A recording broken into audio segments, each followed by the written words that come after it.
Welcome to our vlogs. Welcome to Tarsema official channel. Ayan.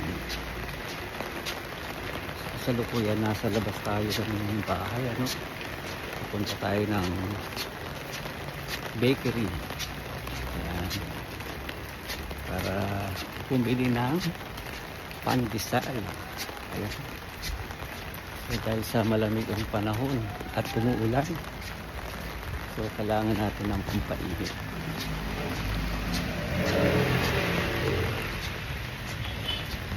Payong tayo ngayon.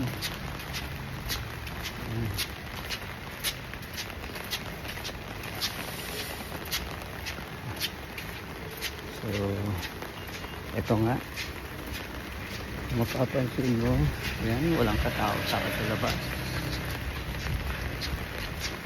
Puro mga sasakyan na nakapark.